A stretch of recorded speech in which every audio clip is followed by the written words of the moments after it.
Supreme court ने high court का जो निर्णय था जिसमें ये कहा गया था कि मदरसा बोर्ड की और जो एक्ट है वो संविधान के सेकुलरिज्म के प्रिंसिपल के विपरीत है, उसको पूरी तरह से खारिज किया, उसको सेट असाइड किया है और कहा है कि मदरसा बोर्ड और जो एक्ट है वो पूरी तरह से कॉन्स्टिट्यूशनल है।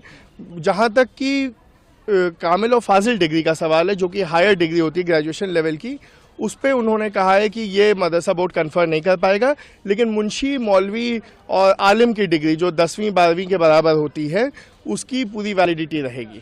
सर, जो चल रहे हैं, पढ़ाते हैं और पढ़ते हैं, उन लोगों के लिए कितनी बड़ी राहत थी? ये बहुत बड़ी राहत है, क्योंकि बहुत टीचर्स का, बहुत स्टूडेंट्स का भविष्य अधर में आ गया था।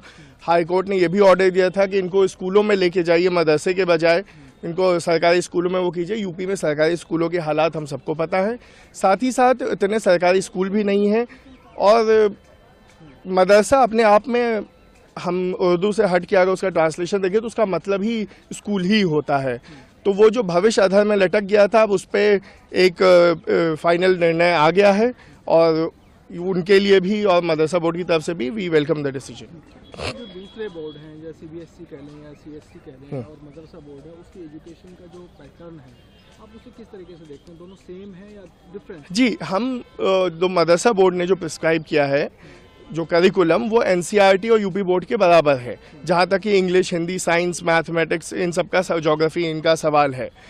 बस एक अलग से इस्लामिक इंस्ट्रक्शन दिया जाता है, जो कि एक संवैधानिक अधिकार है जनता का, जो मुस्लिम है खास करके उनका, कि वो उसकी एजुकेशन पाएँ।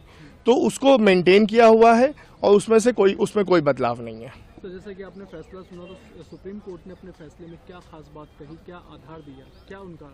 देखिए, अभी डिटेल जजमेंट आएगा, अभी प्रोनाउंसमेंट ही हुआ है और प्रोनाउंसमेंट में उन्होंने सीधा पूरी तरह से उस जजमेंट को सेट असाइड किया है, कहा है कि वो सेकुलरिज्म के कॉन्सेप्ट के विपरीत नहीं है और हम इस फैसले का बहुत वेलकम करते हैं।